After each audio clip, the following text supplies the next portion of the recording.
Já aqui conosco, então, para falar sobre esse tema de financiamento imobiliário, Eli Wertheim, presidente da Comissão da Indústria Imobiliária, da CEBIC e presidente executivo do Secov. Sandro Gamba, presidente da ABCIP. Celso Petrucci, economista-chefe do Secov São Paulo.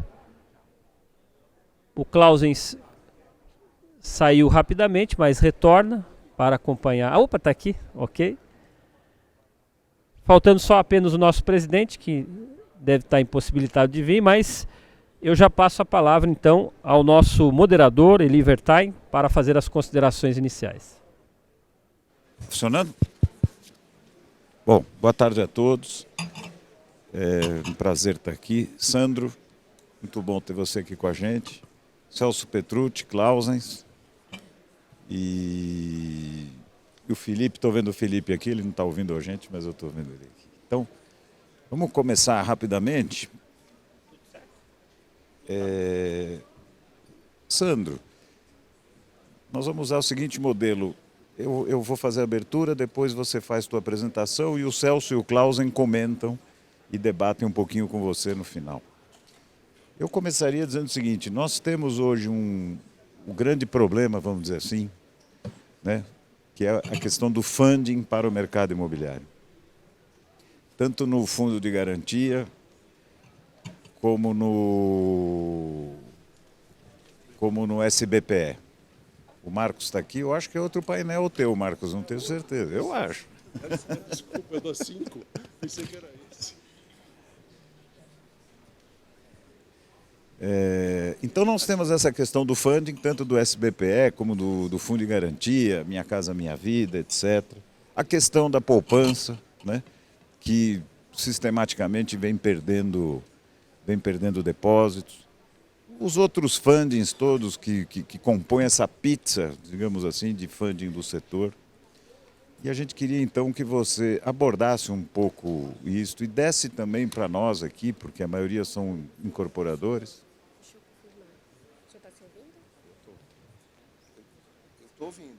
Tudo certo. Eu estou ouvindo. Você tem aqui a maioria de presentes são incorporadores, construtores, e seria muito interessante que você pudesse também dar um pouco de uma luz mesmo, indicar alguns caminhos, como é que você vê o crédito, como as empresas deveriam também se planejar um pouquinho contando com o crédito, como é que, na sua opinião, vai se comportar o crédito. Então, sem mais delongas, eu vou passar para você e depois eu peço o comentário de vocês, mas o importante é a gente aproveitar e ouvir o Sandro aqui, o que ele tem para nós e quem sabe um financiamento você vai sortear sem juros aqui para tudo. Então, por favor, Sandro, bem-vindo e obrigado pelo aceite. Bom, Eli, boa tarde a todos. Obrigado, Eli, um prazer estar com vocês, um prazer estar com o Celso. Obrigado pelo convite aqui, parabéns pelo evento. Eu preparei uma apresentação, se puder colocar aqui.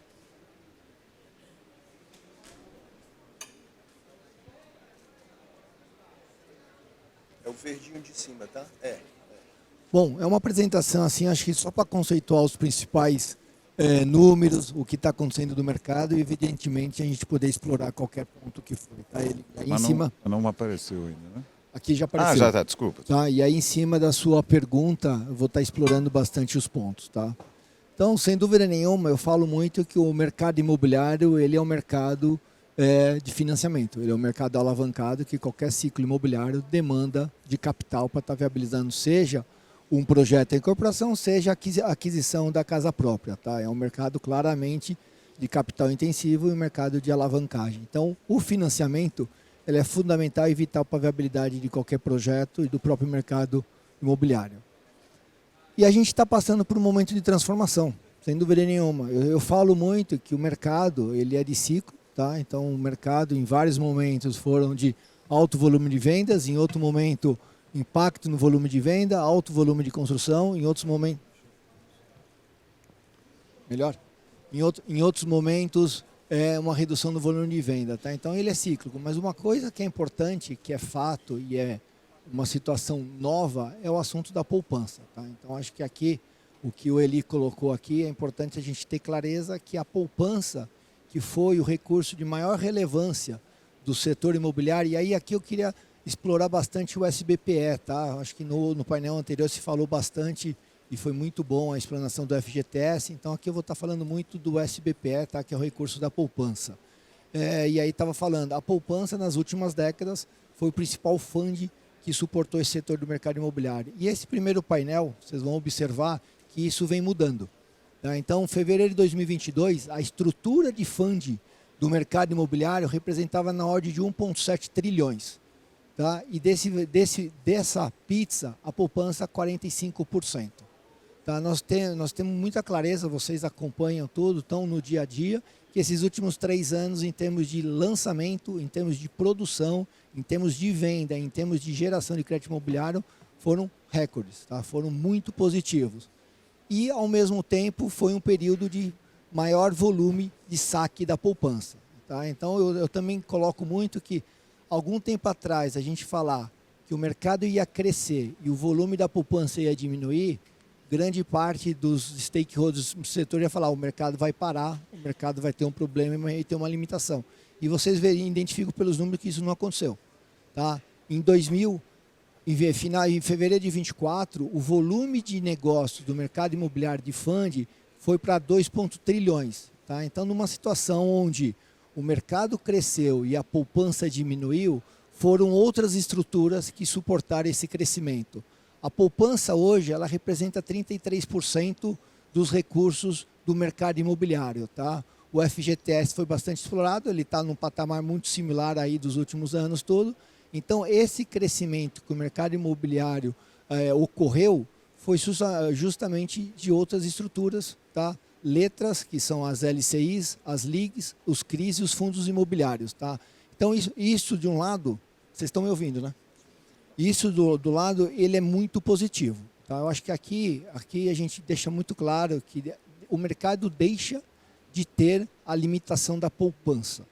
Tá? Então, aqui eu vejo como muito positivo, sempre com uma ressalva. A poupança continua sendo importante para o setor e para a formação de preços da taxa do imobiliário. Então, aqui, em termos de fundo direcionado e fundo livre, o fundo direcionado ele representa em torno de 60%, que seria o SBPE e o FGTS, e o fundo livre já está representando 40%.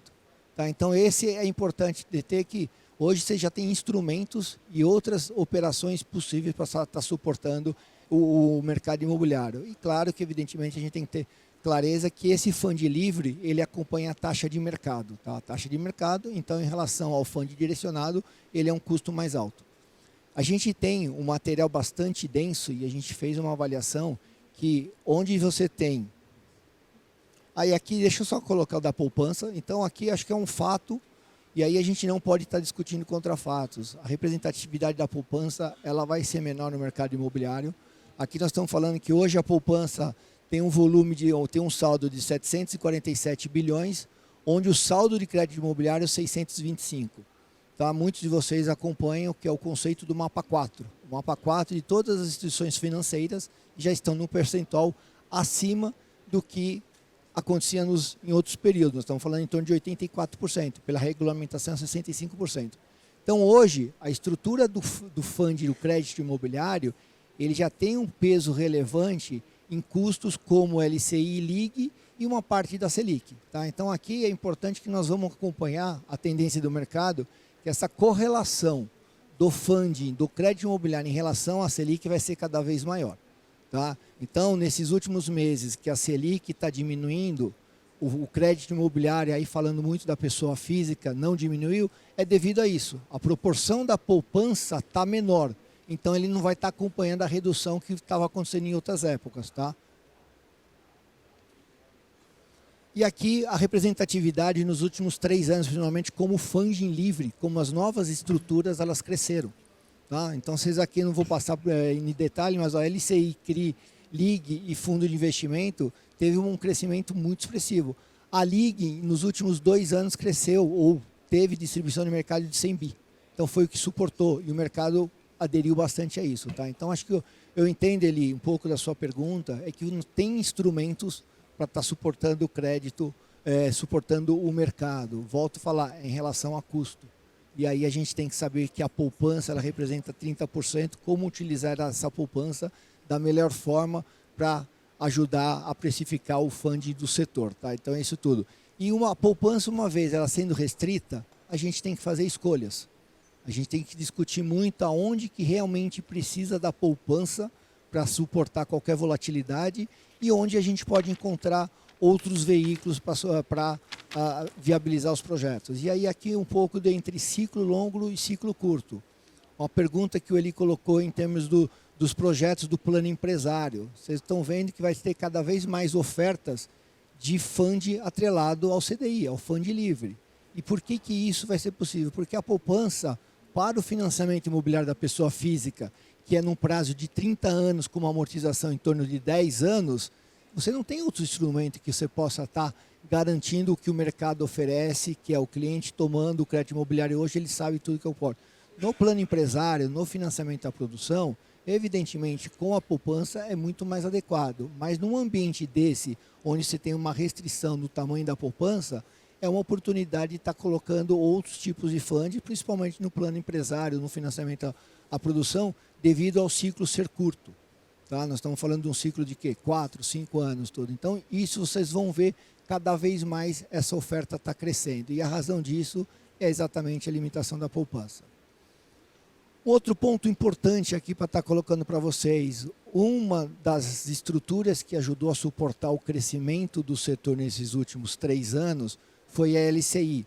A LCI ela não tem o custo da poupança, mas ela tem um custo abaixo do que a Selic. Tá? Então, nos 2 primeiros meses do ano passado foram distribuídos 40 bi de LCI. Tá? Isso ajuda o quê?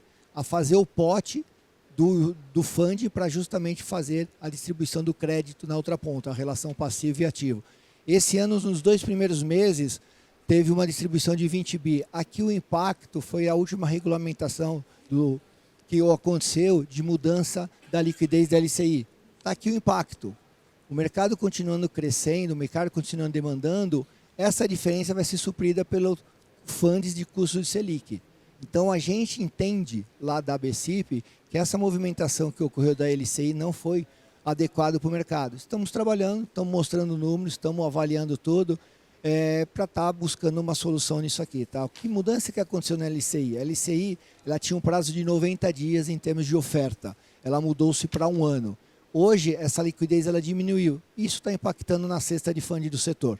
Tá? Então, acho que aqui também é um item para ser trabalhado. Essa diferença vai ser suprida nesse momento com fundo de mercado. Tá? Então, acho que é um ponto de atenção para a gente estar trabalhando e estar buscando, se possível, voltar ou então avançar nessa discussão. E, eventualmente, até uma pauta em comum, né, do setor. Sim, sem dúvida. Eu acho que aqui a gente tem que ter muita clareza, a gente tem discutido muito, é que a poupança, por toda a característica da sociedade, por característica do mercado financeiro em termos de oferta de diversos produtos financeiros, por outras 1000 razões, a poupança, a tendência dela é diminuir. A tendência dela é diminuir. Se vai diminuir mais rápido ou mais lento, é o que a gente vai estar acompanhando. A gente sabe, e vocês vão ver aqui no material, que a poupança ela tem uma correlação com a Selic. Então, quando a Selic cai, a captação da poupança ela aumenta ou o saque diminui. Mas a gente sabe que esse volume ou a velocidade dos saques que aconteceram nos últimos anos não vai ter a mesma velocidade numa eventual captação. Então, ponto de atenção. 2013 foi o maior volume de captação da poupança. Foi na ordem de 54 bi. Hoje o mercado é muito maior que isso. Então, mesmo que a gente atingiu o recorde da poupança em 2013, não é a solução para o mercado. Entendeu? Então, a gente tem conversado muito. A poupança ela é importante, ela é relevante, porque são 30%, mas não é ela que vai suportar isso. Então, a LCI, ela tem um custo maior que a poupança? Ela tem, mas é um custo inferior da Selic. Então, é algo importante para a gente estar falando. Em projetos como o plano empresário, e aí eu não estou entrando no mérito do plano empresário por si só, mas na característica do financiamento, que é de curto prazo, você tem outros instrumentos a serem discutidos. Muita gente aqui deve ter discutido, elaborado a parte de CRI. Então, são estruturas que é possível estar fazendo. A gente vai ter que fazer escolhas, a gente vai ter que segmentar as ofertas de valor devido ao cenário que a gente está descrevendo. Aí um pouco do mercado, tá? Nós estamos falando do mercado que rodou ano passado em torno de 1 milhão de unidades. Vocês viram no painel anterior do FGTS que o FGTS foi na ordem de 500 mil e do SBPE mais 500 mil. Tá? Em termos, acho que esse número é o mais importante, é o financiamento em termos monetários. Né? Nós estamos falando do mercado rodando ano de tomada de crédito de 250 bilhões. Desses 250 bilhões, 150 bilhões do SBPE e 100 bilhões do FGTS. E aí, nesses últimos 3 anos, está invertendo. Tá? 2 anos atrás, quando não tinha a mudança do plano do Minha Casa e Minha Vida, o SBPE foi muito relevante e trabalhou num patamar de 200 bilhões. E aí agora está se invertendo. Mas mesmo assim, o SBPE em 2023, 153 bilhões, é o terceiro maior volume da história. Então o que eu coloco muito é que o mercado imobiliário ele está operando num outro patamar que em outros períodos não operava. E é o que está acontecendo. E foi suportado por outros tipos de fundos. Isso que a gente tem que estar acompanhando e tem que estar vendo. O primeiro bimestre desse ano tem um impacto. A gente está vendo aqui, comparando janeiro e fevereiro do ano passado com janeiro e fevereiro desse ano, uma redução de 10% focado no SBPE. Tá? Aqui é um ponto de atenção, vamos acompanhar. Sabemos que esse período ele tem uma sazonalidade, sem dúvida nenhuma, mas nós vamos acompanhar ao longo do ano o que está acontecendo aqui. Tá? Então a gente tem uma expectativa para 24, mas aqui são os indícios que estão fazendo. E não podemos esquecer que 2024 vai ser o ano de maior entrega de empreendimentos imobiliários da história. Tá? Isso, sem dúvida nenhuma, reflete no financiamento imobiliário, no crédito imobiliário. Então, 2024, 2023 e 2025, todo esse volume de lançamentos que aconteceram nos últimos 3 anos, eles estão sendo prontos, sendo entregues agora. Tá com todo o crédito imobiliário para estar suportando essas entregas. Tá? Então, a gente estamos vendo, estamos atendendo as necessidades. Não vejo problema na oferta de crédito para atender todos esses espaços. O ponto de atenção é custo. Tá? O ponto de atenção é a taxa do crédito imobiliário. Tá?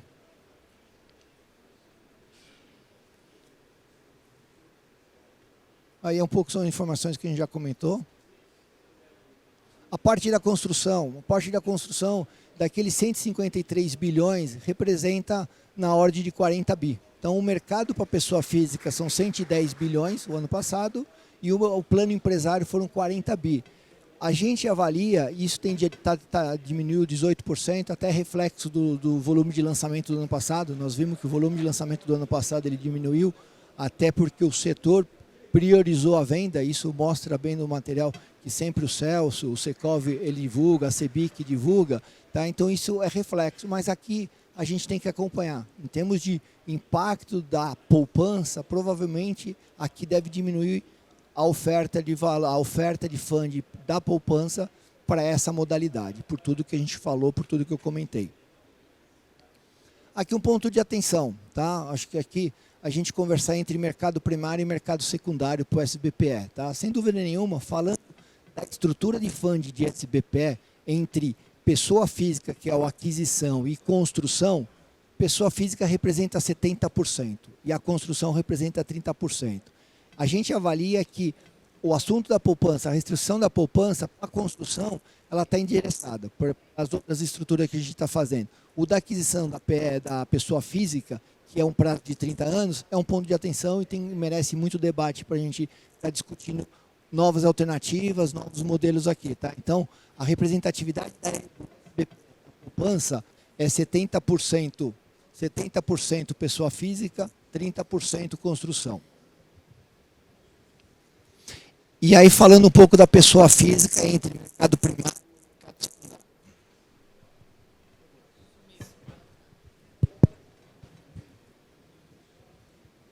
Pronto. Pessoa física é mercado primário e mercado secundário. Né? O mercado primário é o novo, o mercado secundário é o usado.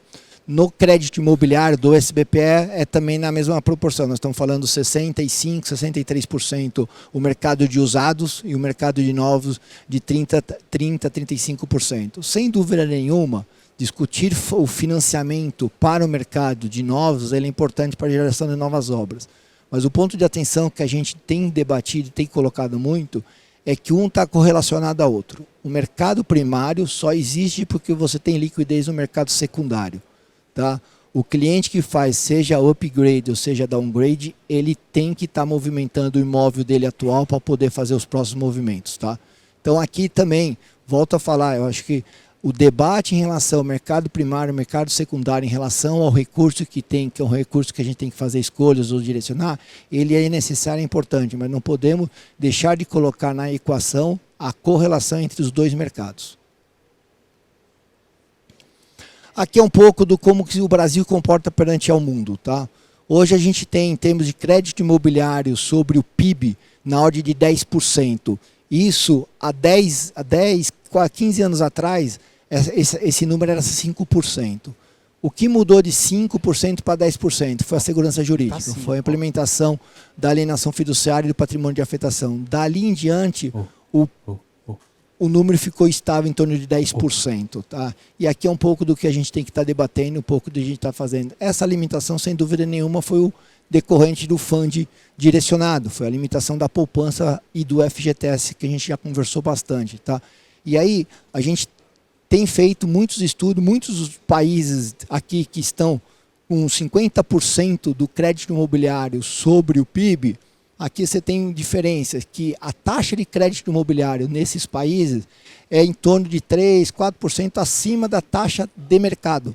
Então você tem um mercado secundário que você gira rápido. Então para você colocar um CRI, para você colocar outros tipos de operações, naturalmente o mercado já está equacionado.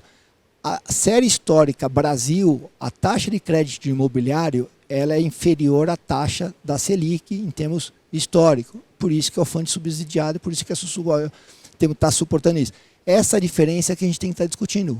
O que tem que estar viabilizando, de que forma que a gente está viabilizando. Tá? Mas é importante ter esse debate e outros instrumentos que muitos países desses têm para alavancar o crédito imobiliário que a gente está debatendo.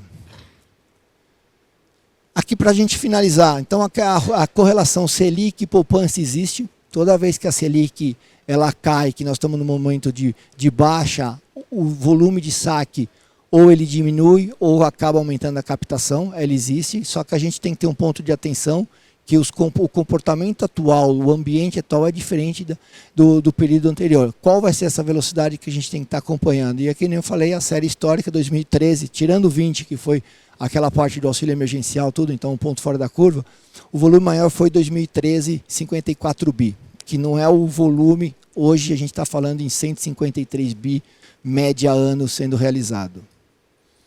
Aqui um ponto do como que está a poupança. Então, nós tivemos a poupança dos 747 bilhões de 2023, o volume de saque ele já foi menor do que o volume de 2022. Então, é um ponto positivo. Aquela saída ou aquela velocidade com que a poupança estava diminuindo, está se mostrando aqui que está se atenuando. Tá? Comparando períodos janeiro, esse ano com o ano passado, também, 2023, primeiro bimestre de 2023, esse ano já foi menor que o ano passado. Então, a correlação Selic e poupança está acontecendo. Tá? Então, a velocidade com que nós vimos a redução da poupança nos últimos períodos, ela está diminuindo. Vai voltar a ter captação? Nosso modelo acha que não.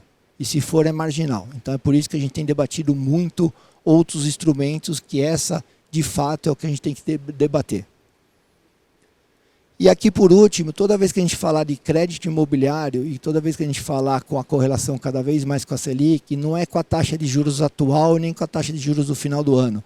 Aqui você vê que as projeções das curvas longas, a taxa de juros previstas assim nas principais casas, no final do ano vai estar em torno de 9%, 9,5%. Aí, esse número são as principais casas que tem divulgado aqui. Mas se a gente observar a taxa de 10 anos, ela está em 10,8. É isso que faz a gente tomar as decisões das precificações de crédito imobiliário da pessoa física. Por quê? Você carrega essa carteira. Então, essa flutuação em termos da Selic atual e a taxa de juros do crédito imobiliário, ela tem muito mais correlação com o volume da poupança e a curva longa de juros. Tá? Isso que vai estar orientando a decisão do crédito imobiliário que a gente está acompanhando. E a expectativa nossa aqui para finalizar o material esse ano, em termos de SBPE, é trabalhar num volume similar a 2023, tá? Devido a essa concentração de entregas de projetos que vão estar acontecendo. Então, o mercado primário deve suprir uma eventual redução do mercado secundário. Se você falar qual que é a tendência, Sandro, é esse número podendo ser um pouco mais baixo devido ao que a gente está vendo nos primeiros 2 meses aqui. Aí é um pouco demanda em relação à oferta, tá? A gente tem que estar acompanhando isso aqui. Bom, Eli, parte da sua pergunta eu acho que eu respondi, mas quis mostrar para vocês um pouco em termos de números, assim, para estar conceituando ou para estar colocando todo mundo com as mesmas informações. Estou à disposição aqui. Obrigado, Sandro. Parabéns. Informações muito importantes. Você vai disponibilizar isso depois para a gente? Sim, para sim. poder? Eu acho que é importante todos os amigos terem. Você só não respondeu o financiamento sem juros depois, mas depois a gente fala. Clausen e Celso, eu vou pedir para vocês comentarem, começar pelo Clausen. Eu vou pedir aos amigos o poder de síntese para a gente poder aproveitar o Sandro. Não que a gente não queira se ouvir, mas a gente se ouve muito. Então é importante explorar aqui a presença do Sandro. A gente conversa... E a gente reservou 5 minutos para... a gente se fala quase todo dia, então vamos aproveitar aqui o Sandro. Acabou, passo para o Celso agora. 2 perguntinhas rápidas aqui, tá, Sandro? Sobre o que o ministro se pronunciou ano passado, né, que tem gerado tanta ansiedade aí em todo mundo, né? Então, explica melhor um pouquinho para a gente, né? Como é que é essa ferramenta, como é que isso se dá, e se você acredita realmente que essa medida atinja esse objetivo, né? E caso sim, em que prazo isso se efetiva? E uma segunda pergunta seria se você acredita que a taxa de juros PF chega a 1 dígito ainda esse ano, para PF, né? Você se refere às notícias que estão saindo que o ministro Haddad vai publicar? Isso, exatamente. Ah, tá. Isso. Ok. Isso. O Sandro vai dar em primeira mão. Isso. Porra, isso porque reduziram o seu tempo, né, nas perguntas, né? Vamos lá. Eu acho que assim, sem dúvida nenhuma, o fato de estar discutindo novas estruturas, novos modelos de negócio e entender que a poupança não vai suportar mais o setor, isso é fundamental. Porque assim, vocês vão lembrar que até algum tempo atrás, recentemente, tinha muito ainda não, vai ter poupança, isso tudo. Então acho que aqui a primeira coisa é muito fato e claro que a poupança não vai suportar, então essa discussão ela é muito rica. O que foi colocado e que a gente está acompanhando, e aí acompanha muito do que está sendo apresentado todo, se coloca que é o quê? Criar algum mecanismo para estar comprando a carteira de crédito imobiliário dos bancos. Qual que é a limitação, a tomada de decisão dos bancos em termos de formação de fundo? É o mapa 4. Então o banco ele analisa ativo e passivo. Então ele tem a quantidade de poupança que ele tem, em relação a essa quantidade de poupança, ele distribui funding do mercado imobiliário. Quando o crédito imobiliário é maior do que o que ele tem de funding da poupança, ele supre com as LCIs ou até com taxa de Selic. Então ele faz exatamente isso aqui tudo.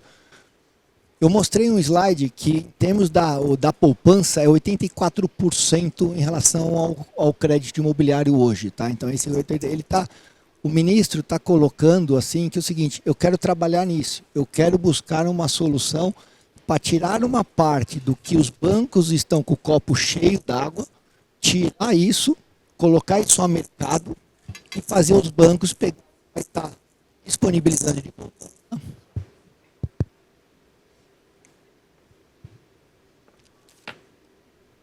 Ouvindo?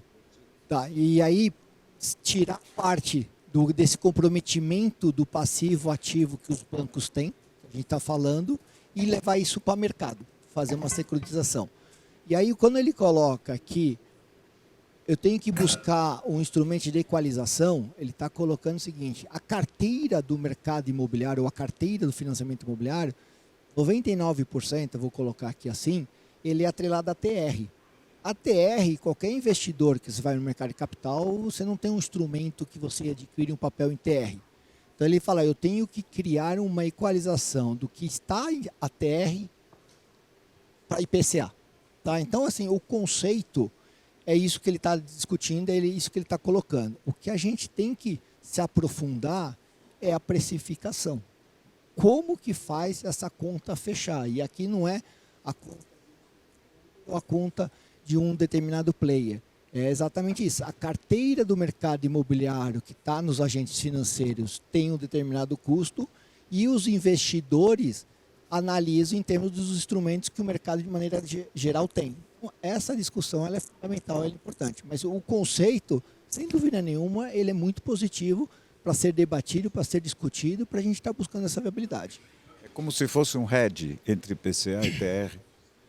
Assim, a primeira coisa é exatamente isso, é fazer a equalização de ter o RED, do TR e PCA. Segunda é, a que preço a carteira hoje? O microfone não está ajudando, hein? Sandro, experimenta não encostar, pode ser que... O RED, para você transformar o ATR para o IPCA, que é o que o mercado utiliza, o mercado de capitais. Mas, além disso, qual o custo dessa carteira em relação ao custo que o investidor vai estar fazendo. Tá? Então, você tem isso. E aí, evidentemente, entre essas interfaces, você tem vários agentes tendo que trabalhar. Nos Estados Unidos, esse mercado ele é muito desenvolvido e tudo que eu coloquei, você tem agências de ratings que já precifica a qualidade daquela carteira de forma generalizada para o mercado. Aqui, quem for estar adquirindo, teria que estar avaliando carteira por carteira. Então, você tem instrumentos a serem debatidos, mas que nem eu comentei, Klaus, o conceito ele é importante ser debatido. O que a gente tem que avaliar é como buscar essa viabilidade em termos de precificação entre os envolvidos. E a outra pergunta, já sei, da taxa do crédito imobiliário, né? A pergunta do 1 milhão. Assim, hoje, o que a gente avalia com as informações que a gente tem, que é o saldo da carteira atual, a curva longa de juros, a gente não identifica espaço para redução da taxa de crédito imobiliário até o final do ano. A gente não identifica esse espaço pelo material que eu mostrei para vocês da curva longa de 10 anos. Então, acho que a gente tem que acompanhar. Evidentemente, qualquer alteração, qualquer cenário dessa curva longa de juros reduzir, a gente tem que recalcular. Eu acho que como referência de todo mundo, para onde vai essa taxa, de que forma que vai, é exatamente acompanhar essa curva longa, porque a correlação da taxa do crédito imobiliário da PF, ela está cada vez mais em relação à Selic, e não mais com a poupança, devido àquela proporção que a gente está fazendo. Entendeu? E sempre da curva longa. Então hoje, com essas informações, com as variáveis que a gente tem, que a gente está acompanhando, a gente não identifica situação de redução da taxa do crédito imobiliário, pensando na Selic no final do ano, como está estipulado, pensando na curva longa que está colocando e considerando o saldo da poupança atual. Se amanhã a captação aumentar muito, temos que rever. Se amanhã a captação ou o saque aumentar, também temos que rever. Celso, por favor.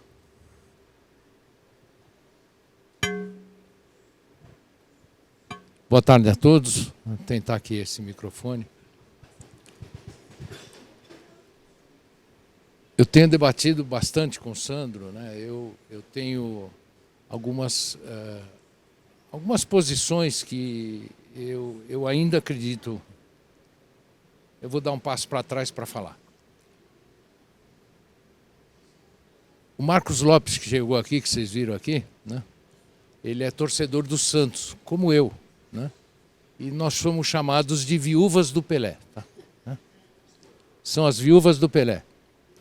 Eu sou uma das viúvas da caderneta de poupança. Né? Porque durante, no mínimo, 15, 20 anos, não vou exagerar tanto, mas durante uns 10 anos eu fui contratado pelo Secov para acompanhar o Mapa 4 e para acompanhar a mudança de remuneração da caderneta de poupança lá no ano 2000. Então eu me apeguei à caderneta de poupança. Né? Lembrar vocês também que o Sandro que está aqui, o Sandro é oriundo do mercado imobiliário. Tá? O Sandro está emprestado para banco. Né? Ele é oriundo do mercado imobiliário, grande parte da sua vida profissional ele passou aqui no setor produtivo e agora ele está lá emprestado para os bancos. Ele presidiu a Gafisa durante muito tempo. Eu sou do mercado imobiliário fazendo financiamento imobiliário.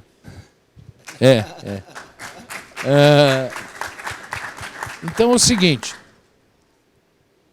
se a gente fosse olhar 25 anos para trás, né, aqueles 84% que o Sandro mostrou de Mapa 4, eles sempre seriam cobertos por outras coisas, mas eles, quando veio a lei do patrimônio de afetação há 20 anos atrás, né, ele não era mais do que 5 bilhões. Tá? Né? Em recursos, o sistema brasileiro de poupança e empréstimo mais o fundo de garantia financiava 5, 6, 7, 8 bilhões lá em 2004. Tá? Né? E chegou a financiar 250 bilhões. Esse crescimento se deveu, em parte, por conta das melhorias de garantias, por conta de melhoria de governança no mercado de incorporação imobiliária, e nós atingimos aí em 2021 o maior patamar de financiamento, em 2022 um pouquinho menos, em 2023 um pouquinho menos.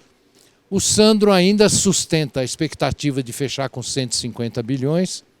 Eu já duvido um pouco, porque anualizando janeiro e fevereiro vai chegar em 120, mas é um número, né? Os 150 bilhões lá.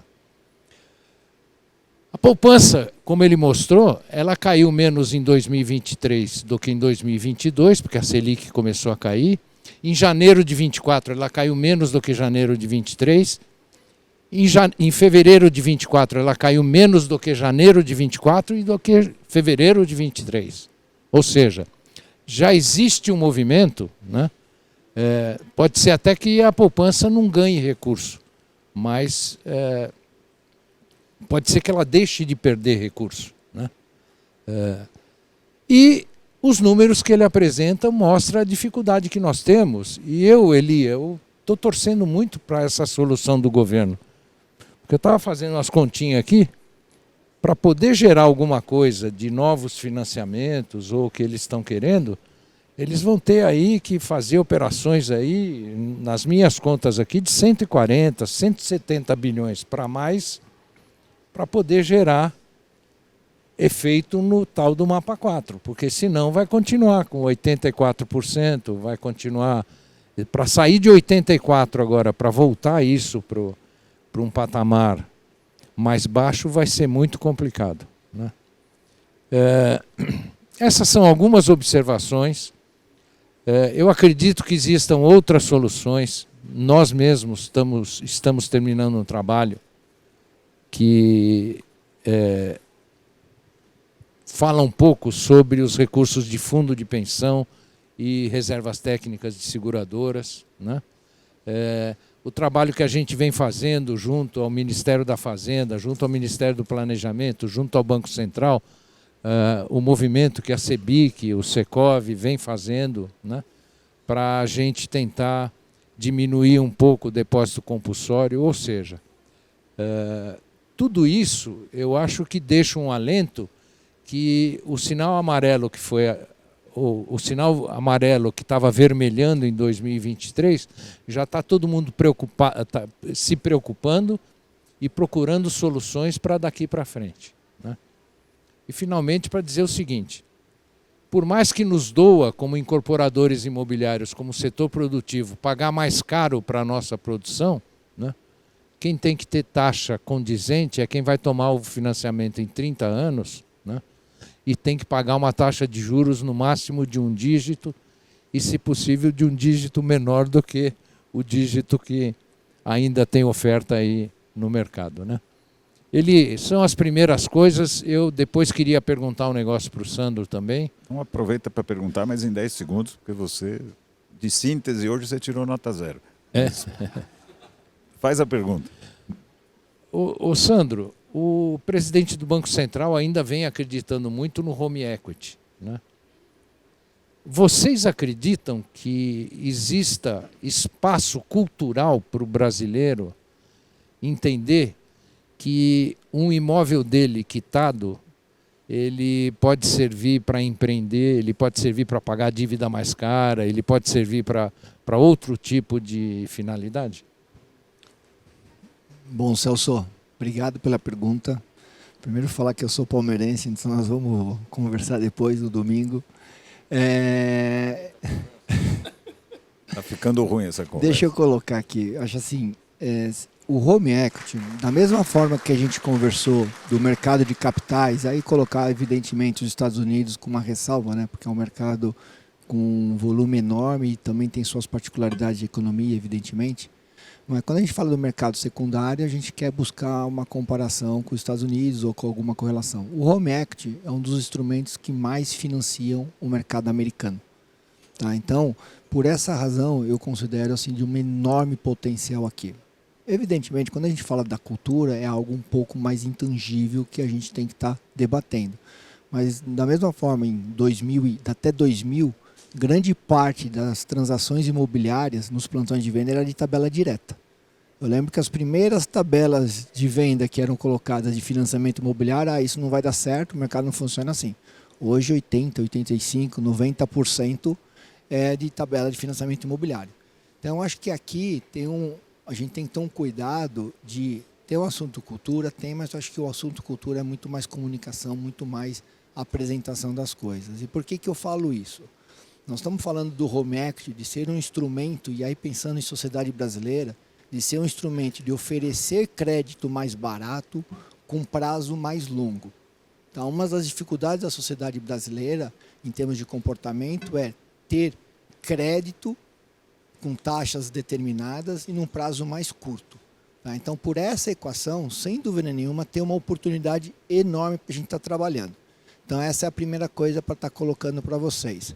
Segundo, na parte da pessoa jurídica que já está acostumado, já está habituado a trabalhar, a tomar um financiamento, a tomar um investimento, fazer capital de giro, vale muito a pena vocês avaliarem em termos do Home Equity. Muitos de vocês, ou a sociedade de maneira geral, tem um imóvel determinado que não está explorando essa garantia da melhor forma e está buscando algum financiamento, algum crédito, seja para qual uso, de outra maneira. O crédito com garantia de imóvel, ele é o mais barato em relação ao mercado porque ele tem garantia.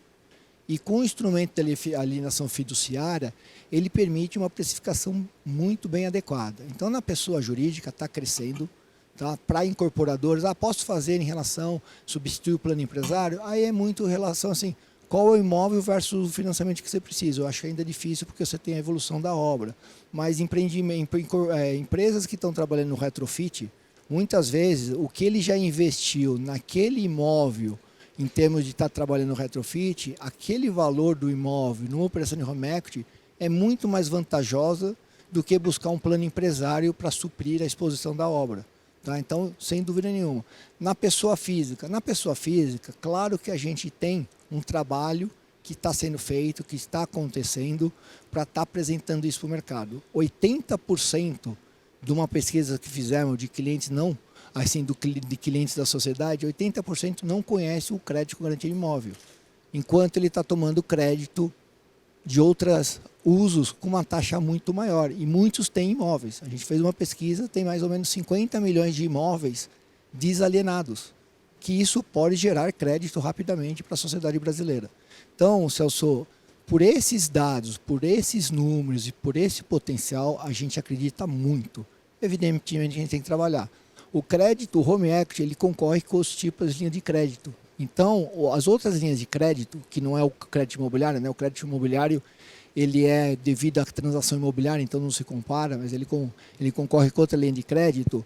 O outro tipo de crédito, tirando toda a estrutura de análise de risco, tudo, você tem a disponibilidade quase imediata, enquanto o Home Equity tem a parte da averbação da matrícula. A gente precisa resolver esse prazo em termos de oferecer esse crédito e o recurso ser em 1, 2 dias. Então isso, eu acredito, esse é o maior gargalo do que o assunto da cultura. O uso do Home Equity, ele está crescendo, tá? Ele está crescendo em torno de 30% ao ano. Hoje é uma carteira de 24 bilhões no mercado. Há 3 anos atrás, isso aqui era 10, tá? Então já dobrou, mas 23 bilhões não é nada. Nós estamos falando aqui, o mercado imobiliário está falando em 200, 250 bi, não é nada. Tá? Então tem muito espaço, até por todo o volume que a gente tem. Então aqui, eu acho que assim, eu divido com vocês que tem uma oportunidade muito relevante, seja para cliente de vocês, seja para a visão de vocês em termos de investimento, tudo, porque é utilizar o patrimônio que tem de algo que é imobilizado para a geração de novos investimentos, de novas oportunidades. E aí eu acho que aqui é avançar no assunto de disponibilizar esse crédito cada vez mais rápido. Muito bem, Sandro. Mais uma pauta em comum, né? Não, sem dúvida. As pautas são comuns. São comuns. Menos na taxa de juros que a gente não briga, né, Felipe? Bom, em função do horário, a gente teria aqui, Sandro, ficar com você a tarde inteira, aproveitar a tarde toda. Tem muitas perguntas, muitas dúvidas, mas em função do horário eu vou encerrar, até porque para chegar aqui e sair daqui não é uma tarefa para amador, né? Mesmo nós paulistas sofremos muito, né, Marcos, para chegar e sair daqui. Então, agradecer muito a tua presença, contar com você em outras, porque é muito importante conversar, te ouvir e também colocar para você as nossas convicções. Você quer dar uma palavra final e aí a gente encerra. Ele aqui agradecer a presença e se colocar à disposição. Eu acho que o mercado imobiliário ele é tão importante para a sociedade brasileira, ele é tão importante para a economia do país, que a gente tem que estar tendo essas pautas como está debatendo. Porque discutir que nem a gente falar desse PIB de 10%, do 10% do crédito imobiliário sobre o PIB, chegar em 20%, isso é positivo para o setor inteiro. Então, o como chegar, de que forma chegar, sem dúvida nenhuma, ele é muito positivo. Então, a gente se coloca à disposição para estar debatendo todos os assuntos, colocamos à disposição com todas as informações, todos os históricos que nós temos, para enriquecer o debate e buscar essas viabilidades. Tá? E obrigado pelo convite. Obrigado, Sandro, mais uma vez. Obrigado a todos. E vamos para o outro painel.